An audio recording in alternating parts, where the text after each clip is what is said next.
നമസ്കാരം. ചൈനയ്ക്ക് മുൻപാകെ ചില പ്രധാനപ്പെട്ട വസ്തുതകൾ കോറിയിടുകയാണ് അമേരിക്ക. എന്താണ് പുതിയ നീക്കം? അമേരിക്കയോടുള്ള ഷീ ജിൻപിങ്ങിന്റെ മറുപടി എന്താകും? നമുക്ക് പരിശോധിക്കാം വിശദമായി തന്നെ.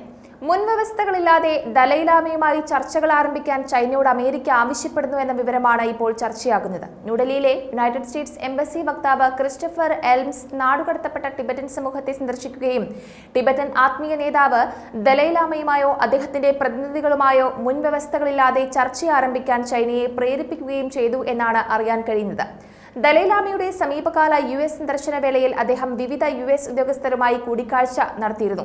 മീറ്റിംഗിൽ പ്രത്യേക ടിബറ്റൻ കോർഡിനേറ്റർ ഉസ്ര സെയ ടിബറ്റൻ ജനതയുടെ മനുഷ്യാവകാശങ്ങളെ തങ്ങൾ പിന്തുണയ്ക്കുന്നുവെന്നും അതേപോലെ തന്നെ അത് സംരക്ഷിക്കുന്നതിനുള്ള തുടർശ്രമങ്ങളെ പിന്തുണയ്ക്കുന്നുവെന്നും US സർക്കാരിൽ നിന്നുള്ള സന്ദേശം ആവർത്തിച്ചു. ടിബറ്റൻ ജനതയെ വ്യത്യസ്തമാക്കുന്ന ചരിത്രപരവും സാംസ്കാരികവും ഭാഷാപരവും മതപരവുമായ പൈതൃകം എടുത്തു പറഞ്ഞിരുന്നു.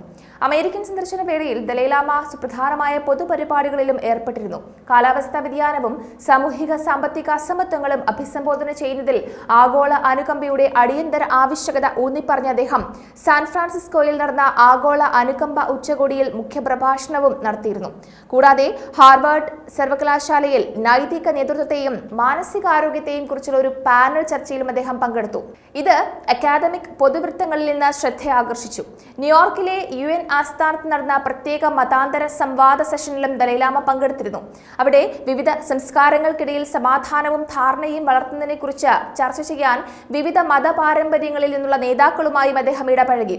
സംഭാഷണത്തിലൂടെയും അനുകമ്പയിലൂടെയും ആഗോള വെല്ലുവിളികളെ അഭിമുഖീകരിക്കാനുള്ള അദ്ദേഹത്തിന്റെ പ്രതിബദ്ധതയെ ഈ സംഭവങ്ങൾ അടിവരയിടുന്നുണ്ട്. എന്തുകൊണ്ടാണ് ദലൈലാമയുമായി ചൈന ചർച്ചകൾ നടത്തണമെന്ന് US പറയുന്നത്? എന്താണ് ചൈന ടിബറ്റ് പ്രശ്നം? ഇക്കാര്യത്തിൽ USന്റെ നിലപാട് എന്താണ്? റിസോൾവ് ആക്ടിന്റെ പ്രാധാന്യം എന്താണ്? ഇതെല്ലാം ഈ ഒരു അവസരത്തിൽ മനസ്സിലാക്കേണ്ടതുണ്ട്. നമുക്കറിയാം, പീപ്പിൾസ് റിപ്പബ്ലിക് ഓഫ് ചൈനയുമായുള്ള ടിബറ്റിന്റെ ബന്ധവും ദീർഘകാലവും അതേപോലെ തന്നെ സങ്കീർണവുമായ ഭൗമ രാഷ്ട്രീയ വിഷയമാണ്. നോക്കൂ, ഹിമാലയത്തിൽ സ്ഥിതി ചെയ്യുന്ന ഒരു സ്വയംഭരണ പ്രദേശമാണ് ടിബറ്റ്. 1950 PLA ടിബറ്റിൽ പ്രവേശിച്ചു. ഇത് 1951 17 പോയിന്റ് കരാറിൽ ഒപ്പുവെക്കുന്നതിലേക്ക് നയിച്ചു. ഇത് ടിബറ്റിനെ പീപ്പിൾസ് റിപ്പബ്ലിക് ഓഫ് ചൈനയിൽ ഔദ്യോഗികമായി ഉൾപ്പെടുത്തി. 1959 ചൈനീസ് ഭരണത്തിനെതിരായ ഒരു ടിബറ്റൻ പ്രക്ഷോഭം ടിബറ്റൻ ബുദ്ധമതത്തിന്റെ ആത്മീയ നേതാവായ 14ാം ദലൈലാമയെ ഇന്ത്യയിലേക്ക് നാടുകടത്തുന്നതിലേക്ക് നയിച്ചു. ടിബറ്റൻ സ്വയംഭരണത്തിനും ടിബറ്റൻ സംസ്കാരത്തിന്റെയും മതത്തിന്റെയും സംരക്ഷണത്തിനു വേണ്ടി ദലൈലാമ വാദിക്കുന്നത് തുടരുകയുമാണ്. ഇനി USന്റെ റിസോൾവ് ആക്ടിലേക്ക് വരികയാണെങ്കിൽ, അടുത്തിടെ US കോൺഗ്രസ് ടിബറ്റ് ചൈന തർക്കം പരിഹരിക്കുന്നതിനുള്ള ഒരു പ്രമേയത്തെ പ്രോത്സാഹിപ്പിക്കുന്നതിനുള്ള നിയമം പാസാക്കിയിരുന്നു. ടിബറ്റ് ചൈന തർക്കത്തിന് അന്താരാഷ്ട്ര നിയമവും ഐക്യരാഷ്ട്രസഭാ ചാർട്ടറും അനുസരിച്ച് സമാധാനപരമായ ചർച്ചയിലൂടെ മുൻവ്യവസ്ഥകളില്ലാതെ സമാധാനപരമായ പരിഹാരം പ്രോത്സാഹിപ്പിക്കാനാണ് ഈ നിയമനിർമ്മാണം ലക്ഷ്യമിടുന്നത്. എന്താണ് റിസോൾവ് ടിബറ്റ് നിയമം 2024? അതിലേക്ക് വരികയാണെങ്കിൽ 2024 ജൂണിൽ യുണൈറ്റഡ് സ്റ്റേറ്റ്സ് കോൺഗ്രസ് പാസാക്കിയ ഒന്നാണിത്. ടിബറ്റൻ നയ നിയമം 2002, അതേപോലെ Tibetan policy and support act 2020 എന്നിവയ്ക്ക് ശേഷം ടിബറ്റിനെ സംബന്ധിച്ച് US ഗവൺമെന്റ് നടത്തുന്ന മൂന്നാമത്തെ ശ്രദ്ധേയമായ നടപടിയാണിത്. പ്രധാന വ്യവസ്ഥകൾ നോക്കുകയാണെങ്കിൽ, ടിബറ്റിനെ കുറിച്ചുള്ള USന്റെ നിലപാട് ശക്തിപ്പെടുത്തുകയും ദലൈലാമയുമായി ചർച്ചകൾ പുനരാരംഭിക്കുന്നതിന് ചൈനയെ സമ്മർദ്ദത്തിലാക്കുകയും ചെയ്യുക എന്നതാണ് ഇതിന്റെ ലക്ഷ്യം. ടിബറ്റിനുള്ള US പിന്തുണ വർദ്ധിപ്പിക്കുവാനും ചൈനീസ് സർക്കാരിൽ നിന്നുള്ള ടിബറ്റിനെ കുറിച്ചുള്ള തെറ്റായ വിവരങ്ങൾ സജീവമായി നേരിടാൻ US സ്റ്റേറ്റ് ഡിപ്പാർട്ട്മെന്റ് ഉദ്യോഗസ്ഥരെ പ്രാപ്തരാക്കാനും ഈ നിയമം ലക്ഷ്യമിടുന്നുണ്ട്.